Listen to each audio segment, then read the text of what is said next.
Hola, muy buenas, bienvenidos un día más a mi canal. Hoy venimos con el vídeo 2.4 en el que vamos a continuar con la descripción de la carga de entrenamiento. Os recuerdo que el vídeo 2.3 se alejaba un poquito de esta descripción porque hemos entrado a describir todo el perfil hormonal para el control de la carga interna en mujeres. Hemos visto las características de las tres hormonas predominantes y finalmente hemos dado una propuesta de trabajo para aprovechar y planificar las cargas de entrenamiento en función de la menstruación, del ciclo menstrual. Así que si esto os llama la atención, os invito a que podáis ir a ver el vídeo, lo disfrutéis y podamos reengancharnos ya hoy con el vídeo 2.4 en el que vamos a seguir hablando de los conceptos de carga interna y carga externa. En este sentido, más concretamente, vamos a hablar de la relación entre la carga externa y la carga interna, indicando que diferentes cargas externas pueden suponer la misma carga interna y viceversa. ¿Qué quiere decir esto? Muy simple. Esto sería carga externa. Esto sería carga interna. Y luego tendríamos aquí dos elementos, que esto sería carga externa y esto carga interna. Muy bien, ¿qué quiere decir esto? Esto quiere decir que en función del nivel de deportista, si queremos conseguir la misma afectación sobre el cuerpo del sujeto de la carga interna, las cargas que vamos a tener que aplicar son diferentes. Quiere decir que para un deportista de élite, que sería este conjunto de gráfico que ves aquí, para provocar una carga interna X, la carga externa debe de ser superior que la que necesita un deportista amateur para conseguir los mismos niveles de carga interna.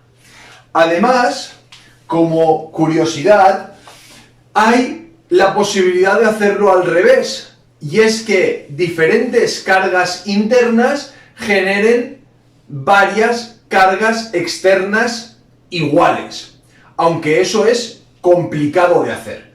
¿De acuerdo? Y ahora una pequeña reflexión. Hemos estado hablando de este concepto que es clave en el análisis y en el desarrollo del comportamiento hacia nuestro deportista, pero esto nos hace ver un aspecto, ¿no? Y el aspecto es el siguiente. Si mi deportista cada vez se va adaptando y esta carga interna cada vez ante el mismo ejercicio se va haciendo más pequeña, a medida que el deportista se adapta, ¿qué tengo que hacer? Aumentar los estímulos mediante intensidad o mediante el volumen o mediante la frecuencia o mediante la densidad, entre otros. ¿Pero esto sucede en todos los deportes? Pues la verdad es que no. La verdad es que esto sucede en deportes de prestación. Prestación.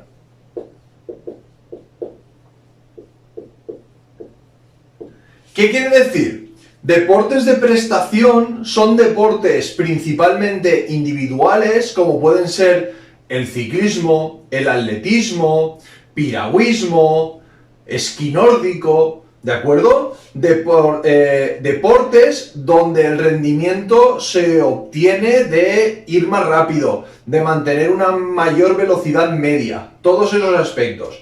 Pero en cambio, esta afirmación no sería correcta cuando hablamos de deportes de situación. ¿Qué denominamos deportes de situación? Los deportes de situación son los deportes colectivos. Hockey hierba, fútbol, baloncesto, ¿de acuerdo? ¿Por qué no sería correcta? ¿Vosotros os imagináis a un futbolista de 37, 38, 39 años que juega de titular y juega todos los minutos que puede, entrenando al mismo nivel que sus compañeros, que tienen 20 años o 21 años? ¿Necesita el mismo entrenamiento? ¿O únicamente con un entrenamiento muy específico e incluso con una carga semanal mucho menor es capaz de rendir a mayor rendimiento que los jóvenes de 20 o 21 años? ¿Por qué? Porque existe un factor de aprendizaje técnico-táctico. ¿De acuerdo? Entonces, esta dinámica hay que tenerla muy clara. ¿Dónde nos lleva esta explicación? ¿Dónde nos lleva esto? Pues esto nos lleva a un sitio espectacular que es la ley del umbral. ¿De acuerdo? El umbral, lo que va a provocar que esta carga externa tenga una afectación sobre la carga interna. ¿Qué queremos decir cuando hablamos de la ley del umbral? Muy bien, pues ahora lo explicamos muy rápido. Darme 3 segundos y estamos. 2, 1, estoy. Muy bien. La ley del estímulo es una ley mediante la cual, para que se desencadene un proceso de adaptación, que era lo que hacíamos con la curva, que ya hemos hablado muchas veces, esta magnífica curva, para que esto se desencadene, se produzca, el estímulo, la carga, debe de superar cierto umbral. ¿De acuerdo? Los umbrales para cada capacidad física los veremos a continuación. Pero antes, un pequeño detalle. Si, por ejemplo, mi umbral está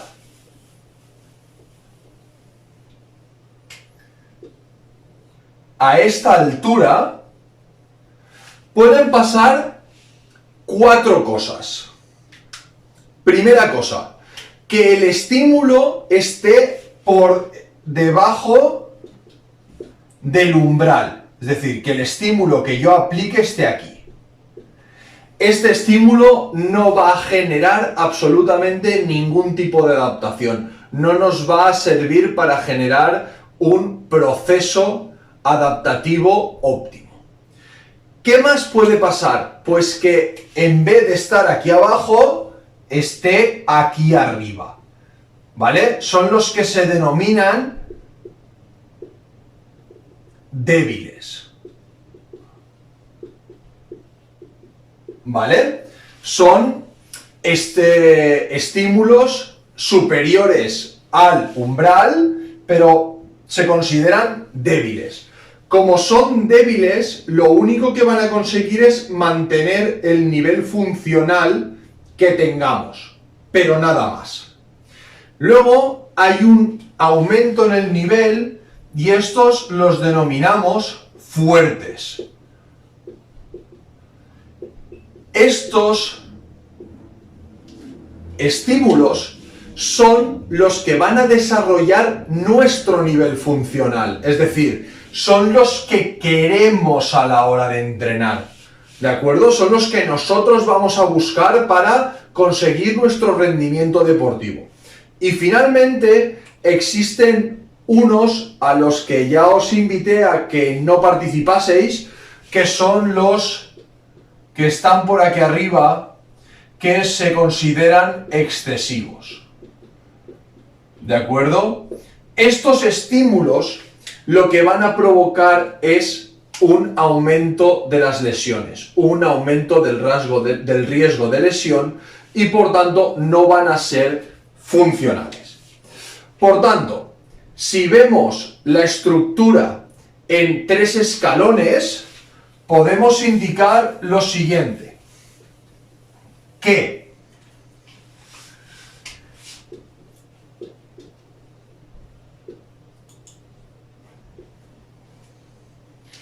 estímulos por debajo del... Perdón.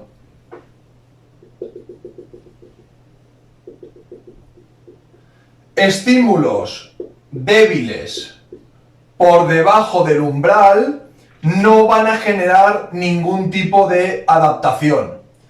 Los estímulos óptimos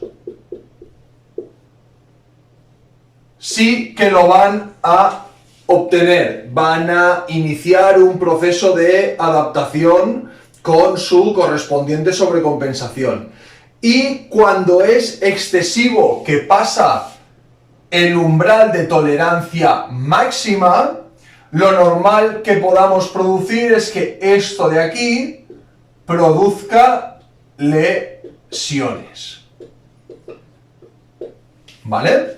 Y vosotros os estaréis preguntando, vale, Abraham, perfecto, pero ¿y dónde están los niveles? ¿Cuáles son los niveles en función de cada capacidad física básica?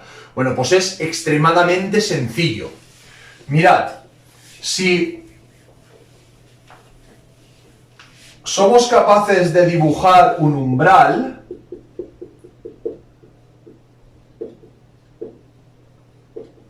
¿vale? Cuando hablemos de flexibilidad,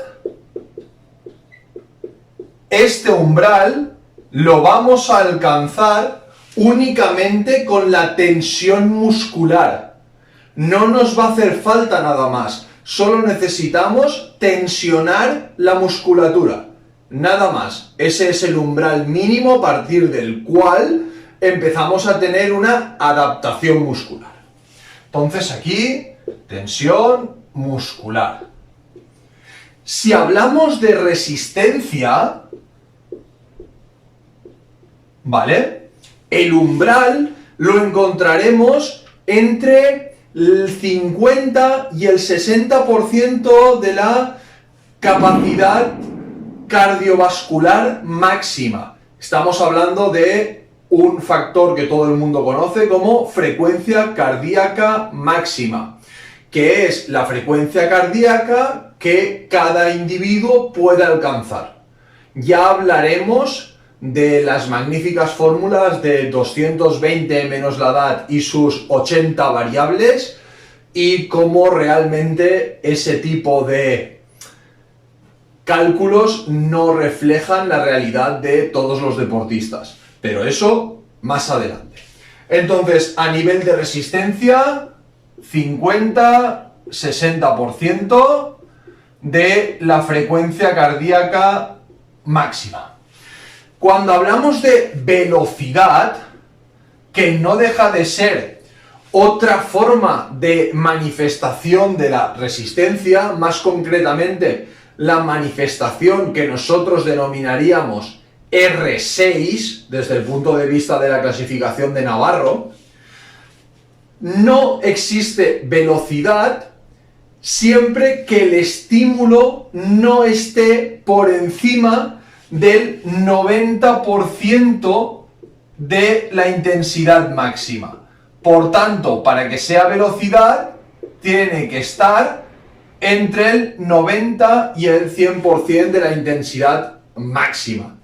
Y finalmente, en relación a la fuerza, este umbral se sitúa entre el 30 y el 40% de la fuerza máxima.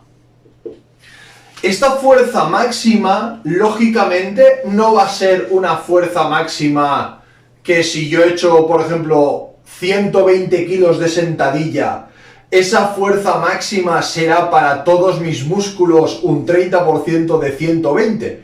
No, cada músculo y cada ejercicio tendrá su fuerza máxima específica de cada ejercicio.